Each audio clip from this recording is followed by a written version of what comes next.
ស្វាគមន៍អ្នកទាំងអស់គ្នាមកកាន់ Channel កាវ៉ាថ្ងៃនេះ admin មកសម្រាយភាពបន្តហើយភាពនេះធានាថាល្អមើលជាងភាពមុនទៀតដោយកុំឲ្យខាត់ពេលវេលាយូរយើងទៅតាមដានរឿងរបស់យើងបន្តមកទៅដោយបន្ទាប់ពីភាគមុនហ្នឹងគឺយើងបានឃើញមានសិស្សប្រុសម្នាក់គាត់អង្គុយរូបថតរបស់ Mitsuki ហើយនឹងអូនមួយសក់ប្រពកាឈុកហ្នឹងហើយនៅពេលហ្នឹងមានមនុស្សទិញមានអីដូចជាច្រើនដែរហើយបន្តមកក៏បងមួយដែរគាត់កាន់ខាងច្បាប់អនុវត្តក្នុងសាលាហ្នឹងគាត់មកនិយាយថាការលក់រូបថតរបស់អ្នកដទៃដែលគ្មានការអនុញ្ញាតអញ្ចឹងគឺមិនល្អទេ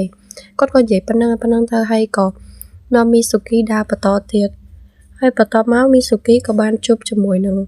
ប្រូសក់លឿងដែលគាត់រត់មកហៅ Mitsuki ដើម្បីសួរថា Mitsuki នៅជាមួយបងមួយហ្នឹងនិយាយពីរឿងអីដែរគាត់ក៏សួរ Mitsuki ចឹងទៅហើយគាត់ក៏នាំ Mitsuki ដើរទៅបន្តទៀតហើយ Mitsuki ក៏បានក្លែកទៅមើលនៅខាងក្រៅក៏បានឃើញសាណូហ្នឹងគាត់កំពុងតែអង្គុយក្រោមដើមឈើហ្នឹងនៅពេលដែលMitsuki ឃើញអញ្ចឹងគាត់ក៏រត់ចេញទៅដើម្បីជួបជាមួយនឹងសាណូដើម្បីសួរសាណូថាហេតុអីបានមកអង្គុយហ្នឹងអញ្ចឹងទៅអ្នកនរគ្នាពេលដែល Mitsuki ដើរទៅដល់ហ្នឹងក៏បានឃើញថាសាណូហ្នឹងគាត់គេងលក់បាត់ហើយ Mitsuki ក៏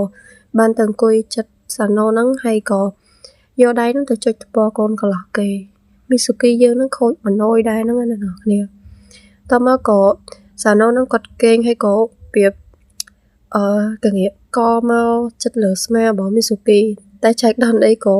អាកូនឆ្កែហ្នឹងហត់មកក៏សឹកធ្វើឲ្យសាណូហ្នឹងសកាត់មកលើ Mitsuki ចឹងទៅ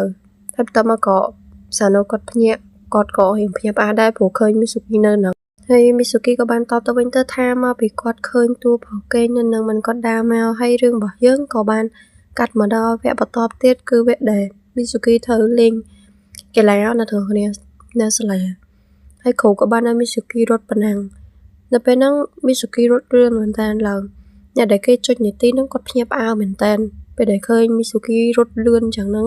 ហើយពេលហ្នឹងប្រូសក់លឿងក៏បានមកសួរថាហេតុអីបាននៅគ្នាភ្ញាក់ផ្អើលម៉េចតមកបងមួយដែលគាត់បានចុចកំណត់នីតិហ្នឹងគាត់ក៏បាននិយាយថា Mitsuki រត់លឿនខ្លាំងក៏និយាយប្រាប់តាមហ្នឹងចឹងទៅហើយតមកគាត់ក៏បានប្រាប់先輩របស់គាត់ដើម្បីឲ្យមកដើម្បីនាំ Mitsuki ចូលក្រុមរត់ប្រណាំងចឹងទៅអ្នកទាំងអស់គ្នាក្រុមកីឡាហ្នឹងហើយបន្ទាប់មកពេលដែល Mitsuki មកដល់ថ្នាក់ដើម្បីបោះថ្នាក់ក៏បានឃើញ先輩របស់ក្រុមកីឡាគ្រប់គ្នាបានមកសុំMitsuki ឲ្យចូលក្រុមរបស់គាត់តែ Mitsuki អត់ព្រមហើយក៏រត់បាត់ទៅហើយសំខាន់ពួកគាត់គឺរត់តាមគ្រប់គ្នាទាំងប្រងព្រាតពេញនឹងដោយសារតែចង់ឲ្យ Mitsuki ចូលអ្នកទាំងអស់គ្នាតាមអ្នកទាំងអស់ឃើញវីដេអូហ្នឹងហើយតមក Mitsuki គាត់ក៏បានរត់ទៅក៏បានទៅរកកន្លែងលាក់ខ្លួនបាននៅចិត្តគៀនប្អួយហើយពួកសិស្សច្បងហ្នឹងក៏បានរត់ទៅផុតទៅហើយ Mitsuki នៅពេលដែលគាត់ឈប់នៅកន្លែងហ្នឹងគាត់ក៏បានកន្លែងទៅឃើញសាណូកំពុងតែគេងនៅចិត្តហ្នឹងដែរនៅក្រោមដើមឈើហើយ Mitsuki ក៏បាននិយាយថាមិនក៏ម្នាក់ហ្នឹងចម្លែកម៉ែកន្លែងណាក៏អាចគេងបានដែរ Mitsuki គាត់ឆ្ងល់ដោយសារតែសាណូឃើញគ្រប់វគ្គគឺគាត់គេងរហូតហើយសំខាន់ព្យាយាមទៅចិត្តកូនកន្លោះគេហើយរកអោនទៅថាបគេទៀតណាអ្នកនរគ្នាកុំខូចដូច Mitsuki ឃើញកូនប្រុសគេគេងតិចអត់បានចង់ទៅថាបតែចែកដល់នេះពេលហ្នឹងក៏មានមនុស្សមាន先輩ម្នាក់គាត់មកសួរទូប្រុសដោយសារឃើញទូប្រុសគេងនៅហ្នឹងក៏បានសួរចឹងទៅហើយសាណូគាត់ក៏បានភ្ញាក់ទៅថាគាត់អត់បានឃើញ Mitsuki នៅហ្នឹងឯងដោយសារគេសួរគាត់ថាមានឃើញ Mitsuki អត់តបមកក៏សិស្សច្បងហ្នឹងក៏គាត់ដើរចេញទៅហើយទូប្រុសរបស់យើងហ្នឹងព្យាងាកមកនិយាយជាមួយ Mitsuki ម្ដងទៀតបែរជាបាត់ Mitsuki បាត់ហើយបន្ទាប់មកទៅក៏ប្រូសក់លឿងហ្នឹងគាត់បានដើរមករក Mitsuki ដើម្បីប្រពន្ធ Mitsuki ទៅលេងទាត់បាល់ព្រោះគាត់ឮថា Mitsuki បានរត់ប្រណាំងលឿនជាងគេចឹងទៅឈ្នះគេចឹងទៅហើយគាត់ចង់សាកជាមួយនឹង Mitsuki ថាអ្នកណាខ្លាំងជាងអ្នកណា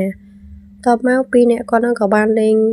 ទាត់បាល់មួយគ្នាទៅតែចែកដល់នេះពេលហ្នឹងប្រូសក់លឿងគាត់ទៅតាមបាល់ពី Mitsuki ហើ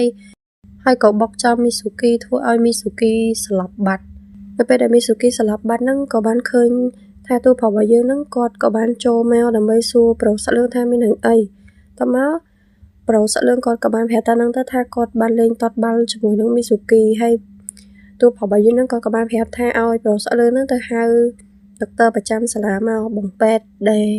យើងបានឃើញកាលពីវគ្គមុនហ្នឹងឲ្យហៅហើយបន្ទាប់មកទៅក៏តួផលរបស់យើងហ្នឹងគាត់ក៏បានបីមីស៊ូគីឡើងដើម្បីយកទៅក្នុងទីពេទ្យក្នុងសាលាតែចែកដល់អីពេលហ្នឹងតួផលរបស់យើងក៏បានដឹងថាមីស៊ូគីហ្នឹងមិនមែនជាមនុស្សប្រុសទេគឺជាមនុស្សស្រីព្រោះគាត់បានបីនាងហើយគាត់ក៏បានប៉ះចឹងទៅគាត់ក៏ដឹងបន្ទាប់មក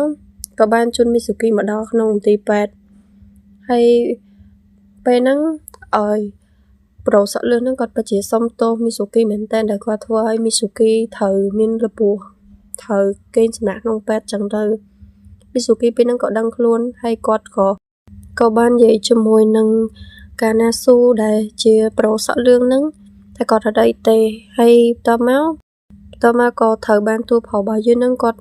អូសដៃរបស់ប្រុសសក់លឿងហ្នឹងចេញទៅក្រៅទៅដើម្បីឲ្យគ្រូពេទ្យគាត់មើលថែមីស៊ូគីតតមកបងពេទ្យហ្នឹងគាត់ក៏បាននិយាយថាគាត់ដឹងថាមីស៊ូគីហ្នឹងមិនមែនជាមនុស្សប្រុសទេព្រោះគាត់គ្រាន់តែស្លឹងមើលក៏គាត់ដឹងដែរគាត់ក៏ឆ្ងល់ដែរថាហេតុអីបានមីស៊ូគីមករៀននៅក្នុងសាលាមនុស្សប្រុសដោយសាច់រឿងរបស់យើងគឺចប់ត្រឹមហ្នឹងឯងអ្នកនរគ្នារងចាំទស្សនាភាគបន្តទៀតអរគុណច្រើនអ្នកនរគ្នាបាយបាយឈប់សិនអ្នកនរគ្នាកុំភ្លេចជួយចុច Subscribe ហើយនឹងជួយចុច Like ឲ្យខ្ញុំម្នាក់មួយផងដើម្បីជាកម្លាំងចិត្តឲ្យខ្ញុំធ្វើវីដេអូបន្តទៀត